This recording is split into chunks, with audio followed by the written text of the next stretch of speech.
दोस्तों नमस्कार, स्वागत है एक बार फिर से आपका हमारे इस वीडियो में। हम लक्ष्मीकांत के चैप्टर नंबर 9 यानी कि फंडामेंटल ड्यूटीज को इस वीडियो में कवर करेंगे।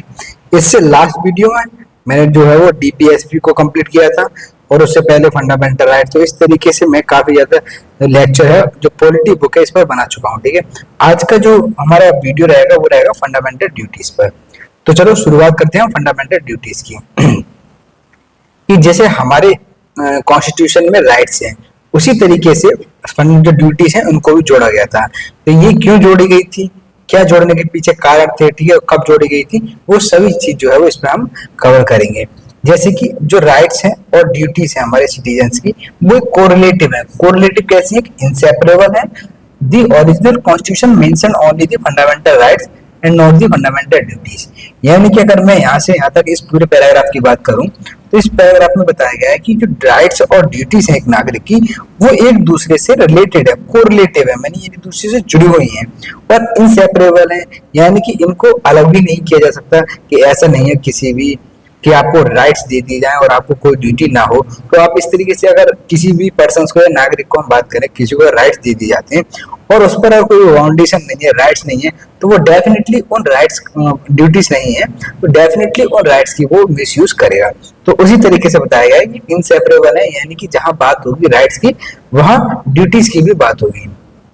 ओरिजिनल जो कॉन्स्टिट्यूशन हमारा जब बना था और उसे लागू किया गया था, तब ड्यूटीज जो है उसमें नहीं जोड़ा गया था। यानी कि उस समय हमारे कॉन्स्टिट्यूशन में ड्यूटीज नहीं थी, वहां पर केवल केवल फंडामेंटल राइट्स थे। क्योंकि हो सकता है कि उस समय पर हमारे जो फ्रेमर्स थे, कॉन्स्टिट्यूशन फ्रेमर्स थे, उन्होंने इसको इतना ज्यादा इंपॉर्टेंट या नेसेसरी नहीं समझा कि ड्यूटीज को भी कॉन्स्टिट्यूशन में मिलाया जाए। लेकिन इसको बाद में मिलाया गया था। कब मिलाया गया था? 1976 में एक अमेंडमेंट किया गया था। ये कौन से नंबर का था? तो 42 नंबर का था। तो 42 नंबर का जो अमेंडमेंट था, तब इसको 1976 में इसको जोड़ा, सॉरी, और बाद में एक और ड्यूटी जोड़ी गई थी। वो कब जोड़ी गई थी? 2002 में। ठीक है, तो 42वें संशोधन के द्वारा जो हमारा डीपीएसपी और ये पार्ट 4A जोड़ा गया था और 2002 में एक ड्यूटी और जोड़ी गई थी। तो कुल मिलाकर 11 ड्यूटीज हमारे फंडामेंटल राइट्स में, फंडामेंटल ड्यूटीज में है। ना हम बात करते हैं नेक्स्ट पैराग्राफ की। नेक्स्ट पैराग्राफ में यहाँ से यहाँ तक क्या बताया गया है कि जो फंडामेंटल ड्यूटीज है हमारे इंडियन कॉन्स्टिट्यूशन में, वो किससे इंस्पायर्ड हुई है, यानी कि हमने किस देश के कॉन्स्टिट्यूशन से इसको अडॉप्ट किया है। तो ये है यूएसएसआर, यानी कि जो प्रेजेंट टाइम में रशिया है, रशिया के कॉन्स्टिट्यूशन से हमने इन ड्यूटीज को लिया है। अगर हम बात करें किसी भी अदर वर्ल्ड के कंट्रीज हैं जितनी भी, उनमें किसी के कॉन्स्टिट्यूशन में या ड्यूटीज वगैरह हैं तो किसी में भी नहीं है। चाहे वो कितनी भी कोई बड़ी डेमोक्रेटिक कंट्री हो, जैसे कि यूएसए है, कनाडा है, फ्रांस, जर्मनी, ऑस्ट्रेलिया, ये देश क्यों ना हो, लेकिन किसी भी देश में फंडामेंटल ड्यूटीज को इंक्लूड नहीं किया गया है सिवाय रशिया के, जापान के और इंडिया के। यानी कि जापानीज कॉन्स्टिट्यूशन एक ऐसा कॉन्स्टिट्यूशन है, is the only constitution, democratic constitution in the world which contain a list of duties of the citizen, यानी कि जिसमें नागरिकों के लिए ड्यूटीज को जोड़ा गया है। अब जो सोशलिस्ट कंट्री है, अब जैसे हमने बात की थी रशिया की, ये क्या है, ये दोनों ही चीजों को बराबर इंपॉर्टेंस देती हैं। यानी कि जो फंडामेंटल राइट्स हैं और ड्यूटीज होती है नागरिकों की, दोनों को एक बराबर का अधिकार दिया गया है कि यदि किसी भी पर्सन को कुछ अधिकार दिए गए हैं तो साथ ही साथ में उसको कुछ ड्यूटीज दी गई है कि भाई इनको भी आपको फॉलो करना है। तो ये हमारी बात करता है। ऐसे ही यूएसएसआर का जो कॉन्स्टिट्यूशन है वो डिक्लेयर करता है कि citizen exercise of their rights and freedom was inseparable from the performance of their duties and obligations. यानी कि जो एक सिटीजन्स के राइट्स होती हैं, उनकी फ्रीडम्स होती हैं, तो वो उनकी ड्यूटीज से उनको अलग नहीं किया जाता। देखो, अगर हम सपोज करो, छोटा सा एक एग्जांपल लेते हैं कि जैसे अगर आपको स्कूल जाना है, किसी कोई बच्चा स्कूल जाता है, उसके पेरेंट्स उसके लिए वो सब खर्च करते हैं, कहीं से पैसे को अरेंज करते हैं, लेकिन उसको क्या है, एजुकेशन प्रोवाइड करते हैं। तो अगर हम बात करें, उस बच्चे का भी एक अधिकार बनता है कि हमारे पेरेंट्स जो उन पर एजुकेशन के लिए पैसा खर्च कर रहे हैं, वो सभी सुविधाएं दे रहे हैं ताकि उनका बच्चा पढ़ सके, तो उसका भी एक ड्यूटी है कि वो उसका एक आउटकम दे, यानी कि उनको एक रिजल्ट प्रोवाइड करे। ठीक है, तो उसी तरीके से हमारे कॉन्स्टिट्यूशन में कि जब अगर लोगों को, सिटीजन्स को राइट्स दिए गए हैं, तो उसके साथ में भी कुछ ड्यूटीज है ताकि वो उन राइट्स का मिसयूज ना करें। तो ये सब चीज हमारे पहले और सेकंड पैराग्राफ में हमने कवर की। नेक्स्ट बात करते हैं हम कि इसको जोड़ा गया है, किसकी रिकमेंडेशन जोड़ा गया था या कौन सी कमेटी बनाई गई थी। तो स्वर्ण सिंह कमेटी जो है बनाई गई थी सोरेन सिंह कमेटी की रिकमेंडेशंस पर इसको जोड़ा गया था। यानी कि 1976 में कांग्रेस पार्टी ने एक कमेटी बनाई थी, और कमेटी किसके लीडरशिप बनाई थी? सरदार सोरेन सिंह। और उन्होंने इस पर सुझाव दिया फंडामेंटल ड्यूटीज पे कि ये जरूरी भी है और इसकी हमें जरूरत है, ठीक है। और ऐसी जरूरत को सबसे पहली बार कब देखा गया था? During the operation of the internal emergency, यानी कि 1975 से 77 तक, यानी कि 2 साल जब इमरजेंसी लगी थी उस दौरान देखा गया था कि हाँ कितना ज्यादा जरूरी है एक ड्यूटीज का होना एक कॉन्स्टिट्यूशन में। तो तब कमेटी बनाई गई थी। तो इस कमेटी ने बाद में जाके एक सुझाव दिया था, एक अलग से चैप्टर जोड़ा जाए और उस चैप्टर का नाम दिया गया था fundamental duties in the constitution, जो कि बात करता है कि citizens should become conscious that in addition to the enjoyment of the rights they also have certain duties to perform as well। यानी कि ये जो ड्यूटीज का चैप्टर है वो बेसिकली क्या है, सिटीजन्स को एक ध्यान दिलाता है कि जब आप अपने अधिकारों का, राइट्स का एंजॉय कर रहे होते हैं तब आपको कुछ ड्यूटीज है उनको भी ध्यान में रखना होगा। तो कांग्रेस उसी समय पर कांग्रेस की जो गवर्नमेंट थी सेंटर पर, उसने इस कमेटी की रिकमेंडेशंस को एक्सेप्ट किया और 42 कॉन्स्टिट्यूशनल अमेंडमेंट एक्ट 1976 पास किया। यानी कि 1976 में एक कॉन्स्टिट्यूशन अमेंडमेंट के थ्रू इसको हमारे कॉन्स्टिट्यूशन में जोड़ा गया था। और ये कौन सा है? तो पार्ट 4A जो है वो फंडामेंटल ड्यूटीज के बारे में बात करता है। और इसमें केवल एक ही आर्टिकल है, आर्टिकल कौन सा? आर्टिकल 51A, जिसमें कि क्या है, 10 फंडामेंटल ड्यूटीज हैं जो कि नागरिकों को फॉलो करनी है। यानी कि पार्ट 4A आर्टिकल 51A जिसमें कि केवल 10 ड्यूटीज हैं, इनको 1976 में जोड़ा गया था 42 कॉन्स्टिट्यूशनल अमेंडमेंट एक्ट के द्वारा। और किस कमेटी के रिकमेंडेशन पर? तो सरदार सोरेन सिंह कमेटी के रिकमेंडेशन पर। यानी कि जो भी इंपॉर्टेंट वनडे एग्जाम में क्वेश्चन पूछे जाते हैं उनके लिए मैं 4-5 पॉइंट जो है वो क्लियर कर दिए। अब क्या है कि the ruling Congress party declare the non inclusion of the fundamental duties in the constitution ऐसा हिस्टोरिकल मिस्टेक। यानी कि जब इसने जो ये ड्यूटीज को जोड़ा गया था तो इन्होंने बताया कि ये हमारे जो फ्रेमर्स थे, निर्माता थे संविधान के,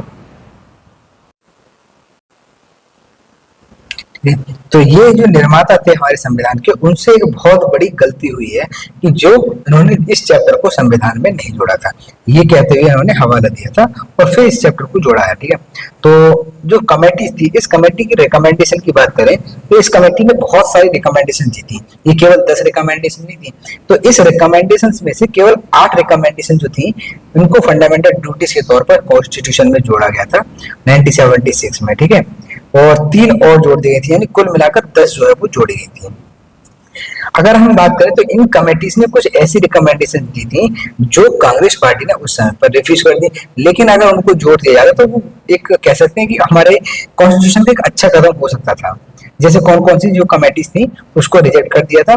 जैसे इन्होंने रिकमेंड किया था कि पार्लियामेंट जो है को में provide for the imposition of such penalty या punishment as may be considered appropriate for any non-compliance with or refusal to the absolute। यानी कि एक पावर दी गई थी पार्लियामेंट के लिए, और ये पावर किस संबंध में थी? ड्यूटीज के संबंध में थी। यदि कोई भी नागरिक ड्यूटीज को फॉलो करने में असमर्थ रहता है या उनको जानबूझकर फॉलो नहीं करता तो वो एक ऐसा कोई लॉ बना सकते हैं जो कि उनको पनिश करेगा, और पनिश किसके तौर पर? एक पेनल्टी लगाएगा, ठीक है, उन पर।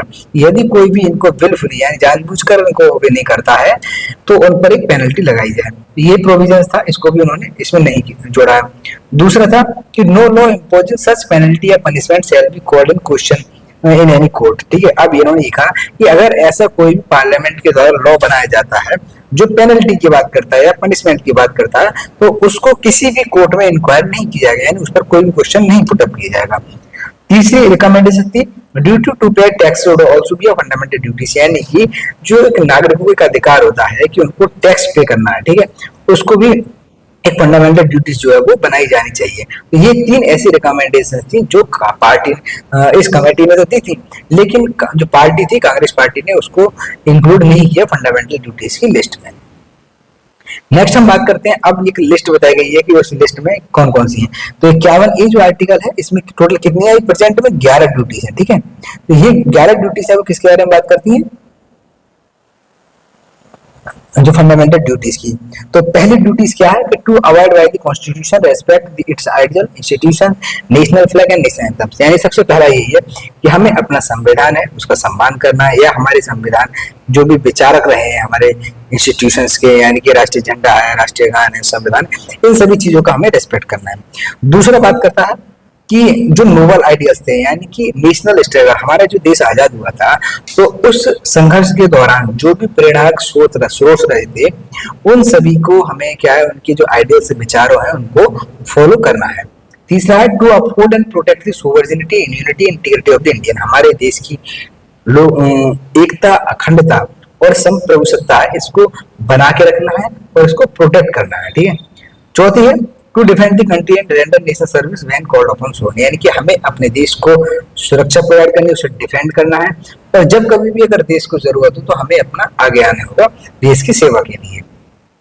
नेक्स्ट बात करते हैं हम, पांचवा यही है कि हमें एक भाईचारा है, जो भाईचारा को बनाकर रखना है, और एक जो हार्मनी की एक स्पिरिट होती है उसको प्रमोट करना है। और तीसरा ये है कि जो डेरोगेटरी प्रैक्टिसेस होती हैं of to the dignity of the women, यानी कि महिलाओं के सम्मान को जो कम करती हैं, कुछ ऐसी प्रैक्टिस या जो रीति रिवाज है उनको छोड़ना होगा, ताकि जो वुमेन्स है वो भी एक अपने आप को सही फील कर सकें और उनको भी रेस्पेक्ट मिल सके। जो छठा ड्यूटी है वो है to value and preserve the rich heritage of the country and composite culture, यानी हमारे देश का जो कल्चर है उसको क्या है, हमें प्रमोट करना है और उसे प्रिजर्व करके रखना है। नेक्स्ट है seventh to protect improve the national environment, यानी कि जो प्राकृतिक पर्यावरण है या उसके संसाधन है, जैसे जंगल है, वन्य जीव है, नदी है, झीलें हैं, इन सभी को हमें प्रोटेक्ट करना है और साथ ही साथ ऐसे कदम उठाने ताकि इनको और ज्यादा इम्प्रूव किया जा सके। नेक्स्ट है to develop scientific temper humanism and the spirit of the inquiry and the reform, यानी कि साइंटिफिक टेम्पर, ह्यूमनिज्म या इंक्वायरी या रिफॉर्म की जो स्पिरिट है इसको डेवलप करना है। नेक्स्ट है 8 9 to safeguard public property and to abjure violence, यानी कि जो भी पब्लिक प्रॉपर्टी है उसको हमें सेव करना है, ऐसा नहीं है कि उसे हम हानि पहुंचा रहे हैं या नुकसान करें, और वायलेंस को कम से कम करना है। ठीक है। नेक्स्ट है 10 to strive toward excellence in all spheres of individual collective activities so that the nation constantly rise to a higher level of endeavor and achievement, यानी कि हमें गुणवत्ता के सभी क्षेत्रों में है आगे बढ़ना है ताकि हमारा जो अचीवमेंट, हम ज्यादा से ज्यादा अपनी जो देश है उसको ज्यादा उपलब्धियां जो प्राप्त है वो करवा सके। लास्ट है 11 to provide opportunities for education to a child और ward between the age of 6 and 14 year, यानी कि 6 से 14 साल के जो भी बच्चे हैं उनको शिक्षा के अवसर जो है वो प्रोवाइड करने हैं।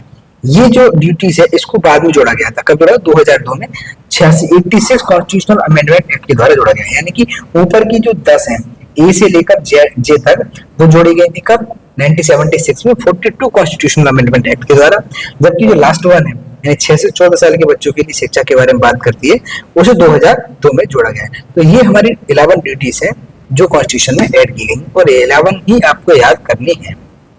इसके अलावा और ज्यादा इंपॉर्टेंट इतना कोई इसमें है नहीं। लेकिन हम बात करें इनके फीचर्स, इनकी क्या उपलब्धता है, ठीक है, तो यही है कि ये क्या हमारे जो नागरिक हैं उन पर एक मोरल और एक सिविक ड्यूटी की बात करते हैं। मोरल कैसे है, इन द सेंस कि cherish noble ideals of the freedom struggle, ठीक है, फ्रीडम स्ट्रगल, यानी कि हमारा जो भी फ्रीडम स्ट्रगल के दौरान जो भी विचार रहे हैं, ठीक है, उनको हमें क्या है, चेरिश करना है, यानी एक जनरेशन से दूसरी जनरेशन में उसको बढ़ाना है। और अगर हम सिविक नेचर की बात करें तो यही है कि हमें एक नागरिक, हम देश के नागरिक होने के नाते राष्ट्रीय गान है, राष्ट्रीय झंडा है, इसका सम्मान करना है। और कैसी इंपॉर्टेंस है तो देखो, they refer to such value which have been a part of Indian tradition mythologies, यानी कि हमारे देश की जो परंपराएं हैं, सांस्कृतिक है या रिलीजन है, जो प्रैक्टिस है, उनको हमें क्या, ये उनको बताता है, उनकी जो वैल्यू है उनके बारे में बात करता है। नेक्स्ट हमारा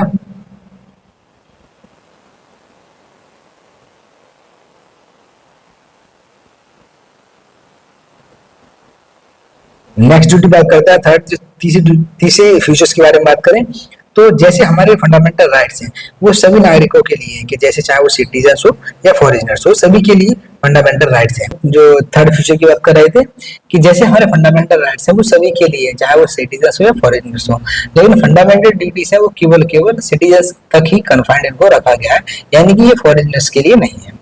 चौथा फीचर है like the DPSP directive principle the fundamental duties are also non justiciable है, यानी कि जैसे डीपीएसपी नॉन जस्टिसेबल है, इनके वायलेशन के लिए कोर्ट में नहीं जाया जा सकता, वैसे ही फंडामेंटल ड्यूटीज है ये भी नॉन जस्टिसेबल है।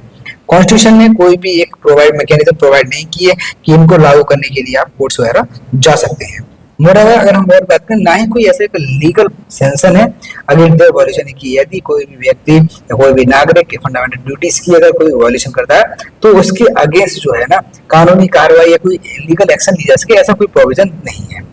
लेकिन यहाँ पर एक पावर दी गई है पार्लियामेंट के लिए कि वो is free to enforce there by suitable legislation, यानी कि पार्लियामेंट को अगर लगता है कि यहाँ ऐसी ड्यूटीज को मनवाना जरूरी है तो उसके संबंध में वो कोई भी लॉ वगैरह पास कर सकती है। नेक्स्ट है क्रिटिसिज्म। देखो अभी हमने हर चीज के बारे में देखो, कोई भी चीज है उसका अगर कोई भी प्लस पॉइंट है तो नेगेटिव पॉइंट भी होगा ही। ऐसे ही हमने फंडामेंटल राइट्स का देखा था, डीपीएसपी का देखा था, और उसी सीरीज में देख रहे हैं हम तो फंडामेंटल ड्यूटीज है उनकी भी क्रिटिसिज्म बताई गई। जैसे जो एक लिस्ट दी गई है ना ड्यूटीज की वो एग्जॉस्टिव नहीं है, यानी ज्यादा इनको डिटेल में नहीं बताया गया है, और भी कुछ जो पॉइंट्स इनको इंक्लूड करने थे जैसे कि वोट देने का अधिकार है, टैक्स देना है, फैमिली प्लानिंग है, ये कुछ ऐसे पॉइंट्स हैं इनको भी ड्यूटीज में जोड़ा जाना था। नेक्स्ट है कुछ ऐसे हमारे फेराज से वर्ड्स जोड़े गए हैं जो एक नॉर्मल पीपल को समझना बहुत ही ज्यादा डिफिकल्ट है। जैसे हम बात करें कंपोजिट कल्चर है, साइंटिफिक टेम्पर्स हैं या नोबल आइडियल्स हैं, ये बेसिकली ऐसे टर्म्स हैं जिनको समझना ही अपने को बहुत ही ज्यादा मुश्किल टास्क है। नेक्स्ट है थर्ड है they had been described by the critics as a code of moral precepts due to their non justice, यानी कि इनको बेसिकली जोड़ा गया है एक मोरल उद्देश्य यानी नैतिकता के उद्देश्य से जोड़ा गया है, जबकि इनका कोई परफॉर्मेंस हमारे नहीं है।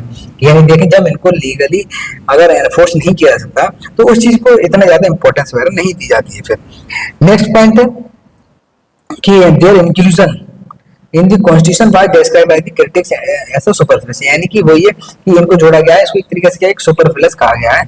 ऐसा इसलिए क्योंकि ड्यूटीज जो भी हमारे कॉन्स्टिट्यूशन में है as fundamental would be performed by the people even though they were not incorporated in the constitution, यानी कि ऐसा आगे अगर हमारे कॉन्स्टिट्यूशन को ना भी जोड़ा जाता ना तब भी अभी तक हमने जो 11 ड्यूटीज देखी है जो ऑब्वियसली सिटीजन्स के द्वारा इनको जो अपने आप में क्या है इनको फॉलो किया जाता। नेक्स्ट क्रिटिक्स है The critics have the inclusion of the fundamental duties as an appendage, यानी कि एक तरीके से एक अपेंडेज है पार्ट 4 पर हमारे कॉन्स्टिट्यूशन में, और इस तरीके से ये जो पार्ट 4 है उसकी वैल्यूज और सिग्निफिकेंस को कम करता है। They should have been added after the part 3 as to keep them as a part of fundamental rights, यानी इनको फंडामेंटल राइट्स पार्ट 3 के बाद जोड़ा जाना था ताकि अगर कोई भी सिटीजन फंडामेंटल राइट्स को पढ़ रहा है तो उसके तुरंत बाद उसको ये पता होना चाहिए कि हमारी ड्यूटीज वगैरह हैं। अब इनको कहाँ जोड़ा गया पार्ट 4A में जो कि डीपीएसपी के बाद में। तो ये कुछ क्रिटिक्स हैं जो फंडामेंटल ड्यूटीज पर।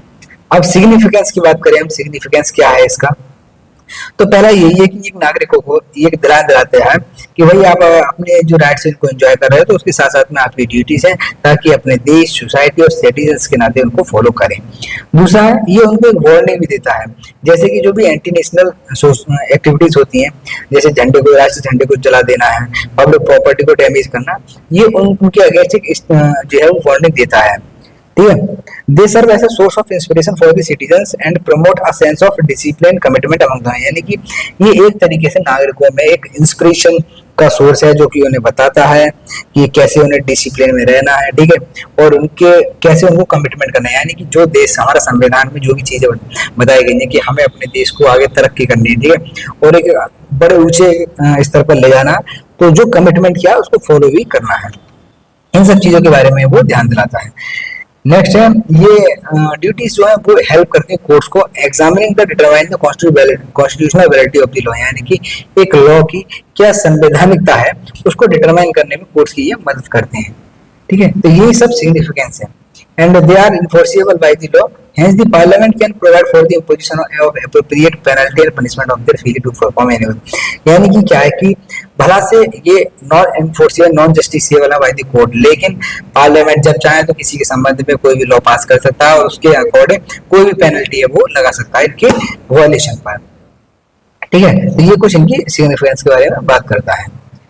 और इसमें सब डिटेल में बताया गया है। ना हम बात करते हैं बर्मा कमेटी ऑब्जर्वेशन, यानी कि जब इनको जोड़ दिया गया था उसके बाद में एक कमेटी बनाई गई थी, वो बेसिकली इसलिए कि जो हमारी फंडामेंटल ड्यूटीज को जोड़ा गया था 1976 में, उनका कितना यूज हो रहा है, कितने सिटीजन फॉलो कर रहे हैं, उनके ऑब्जर्वेशन के लिए इसको बनाया गया था। ठीक है, and Burma Committee on the Fundamental Duties of the Citizen identified the existence of the legal provision for the implementation of the some fundamental duties, यानी कि जो 11 फंडामेंटल ड्यूटीज हैं उनमें से कुछ ऐसी ड्यूटीज हैं जिनके संबंध में कोई लीगल प्रोविजन बनाए जा सके, इनके ऑब्जर्वेशन के लिए भी इसे बनाया गया था। अब जैसे उसके बाद में इस कमेटी ने जैसे देखा 1971 में prevention of the insult of national honour act, यानी कि अगर इसकी हिंदी देखें तो राष्ट्रीय सम्मान अपमान निवारण अधिनियम, यानी कि जो नेशनल हॉनर एक्ट बनाया गया कि यदि कोई भी इंसल्ट करता है तो इसको कैसे रोकें। वो कैसे, कि हमारे संविधान की कोई डिसरेस्पेक्ट करता है, नेशनल फ्लैग है, नेशनल एंथम है, इनकी कोई डिसरेस्पेक्ट करने से कैसे रोका जाए, कैसे उनके अगेंस्ट लीगल एक्शन ली जाए, उसके संबंध में ये एक्ट बनाया गया है। दूसरा है the various criminal laws is to provide for punishment for encouraging enmity between the different section of the peoples, यानी कि अलग अलग समुदायों की जो लोगों के बीच में जो कहते हैं ना कि एक तरीके की एनिमिटी जो को कम करने के लिए उनमें ज्यादा जो लड़ाई दंगे ना रहे, तो उसके संबंध में भी कई सारे क्रिमिनल लॉस वगैरह बनाए गए हैं। नेक्स्ट है to the protection of the Civil Rights Act 1955 provide for the punishment of for offense related to caste religion, यानी कि धर्म से, जाति से संबंधित या कोई भी ऑफेंस अपराध है तो उनके पनिशमेंट के लिए भी इस एक्ट को बनाया गया है। नेक्स्ट है आईपीसी बनाई गई है टू डिक्लेयर करती है इम्पुटेशन and exertion prejudicial to the national integration as punishable offense. Next है unlawful activities prevention act, UAPA act 1967 है, जो कि क्या है, डिक्लेयर करता है किसी भी कम्युनल ऑर्गेनाइजेशन को ऐसा अनलॉफुल एसोसिएशन, यानी कि कोई भी एक सांप्रदायिक संगठन है जिससे अगर ये बिल्कुल पता लगती है कि ये हमारे सोसाइटी के लिए, हमारे कंट्री के लिए एक ज्यादा कह सकते हैं ना कि बहुत नुकसानदेह हो सकती है। ठीक है, तो ऐसी ऑर्गेनाइजेशंस को अनलॉफुल डिक्लेयर किया जाता है इस लॉ के अकॉर्डिंग, यूएपीए का। नेक्स्ट है रिप्रेजेंटेशन ऑफ पीपल एक्ट, वो तो ये चुनाव अधिनियम से संबंधित है। Next wildlife protection act 1972 है, prohibit trade in rare and endangered species, यानी कि ये जो व्यापार है, व्यापार किसमें, जो कि स्पीसीज काफी एंडेंजर्ड है, ये ऐसी स्पीसीज जिनका एक्सटेंशन होने जा रहा है, यानी बहुत ही कम नंबर्स में रह गई हैं, उनको रोकने के लिए वाइल्ड लाइफ प्रोटेक्शन एक्ट 1972 पास किया गया था। ऐसे ही फॉरेस्ट कंजर्वेशन एक्ट 1980 पे जो है पास किया गया था, ताकि जो फॉरेस्ट लैंड है उसको नॉन फॉरेस्ट पर्पस से उसे रोका जा सके। तो इसके संबंध में जो है समय समय पर जो है गवर्नमेंट हमारी लॉ वगैरह पास करती है।